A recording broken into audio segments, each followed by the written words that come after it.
নমস্কার বন্ধুরা, এএসএম কিচেনের আরো একটি নতুন ব্লগে আপনাদের সবাইকে স্বাগত জানাই। আজকে আমরা কাঁঠালের বীজ দিয়ে বাটা মাছের ঝোল রান্না করে দেখাবো। আমি আজকে বাটা মাছগুলো ভালো করে ধুয়ে কেটে ধুয়ে বেছে নিলাম।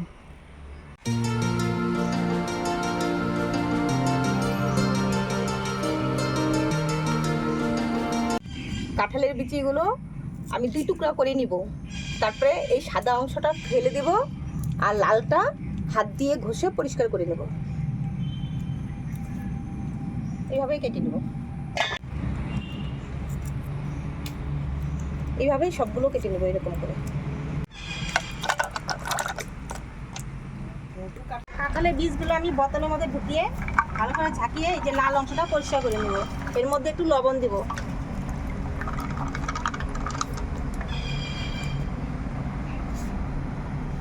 এই যে বন্ধুরা একটু লবণ দিয়ে নিচ্ছি।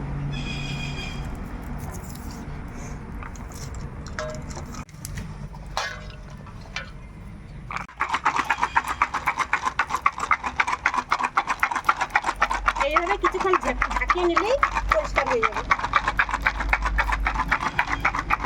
এখন আমি ঢাকনা খুলে ঢেলে নেব। এই দেখুন বন্ধুরা কত সুন্দর পরিষ্কার হয়ে গেছে। এখন এগুলো আমি ভালো করে জল দিয়ে ধুয়ে নেব। মাছে লবণ হলুদ মাখিয়ে নেব।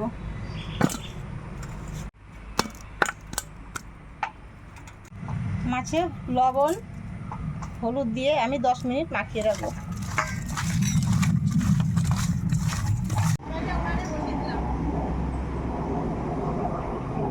কড়াই গরম হয়ে গেছে, কড়াইতে আমি সর্ষের তেল ঢেলে দিলাম। এখন মাছগুলো ছেড়ে দিচ্ছি।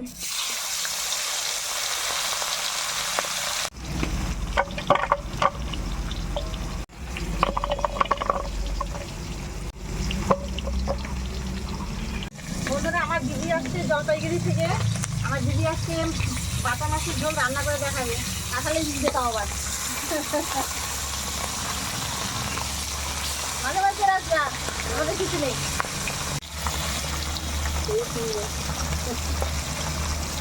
মাছগুলো একটা একটা করে ভেজে নামিয়ে দিচ্ছি।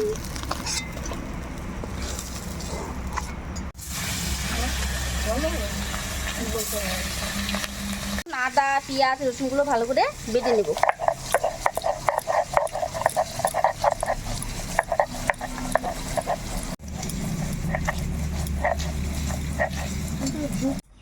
ফোড়নে আমি তেজপাতা আর সাদা জিরা দিয়ে দিলাম। আমি যে বাটা পেঁয়াজ রসুন আদা এগুলো তেলে ছেড়ে দেব।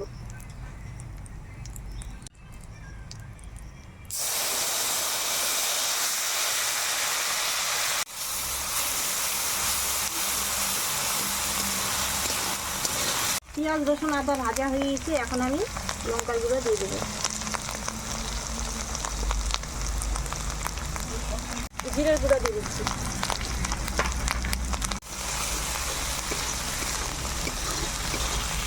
মশলা ভাজা হয়েছে, এখন আমি এই কাঁঠালের বীজগুলো দিয়ে দেবো।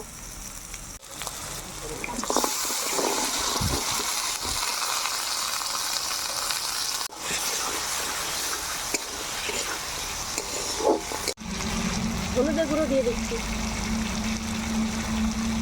পরিমাণ মতো একটু লবণ দিয়ে দিচ্ছি।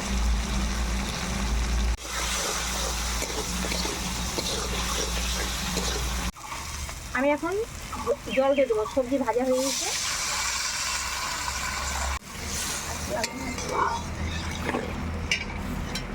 এখন মাছগুলো আমি ঝোলে ছেড়ে দেবো।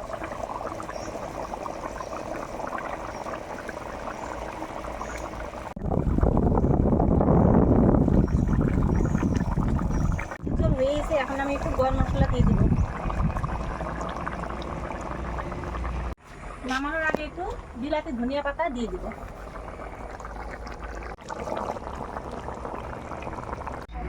বাটা মাছের ঝোলের কালারটা খুব সুন্দর হয়েছে, কোনটা দারুণ সুন্দর, খেতেও দারুণ লাগবে আজকে। আমি এখন মাছের ঝোল নামিয়ে নিলাম।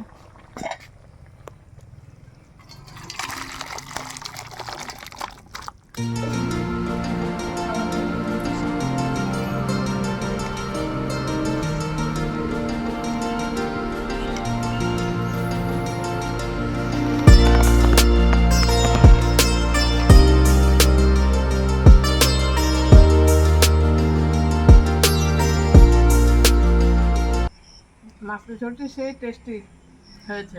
আপনারা এইভাবে রান্না করে খেয়ে দেখবেন, আশা করছি ভালো লাগবে। সুস্থ থাকবেন, ভালো থাকবেন, আবার দেখা হবে নতুন রেসিপি নিয়ে।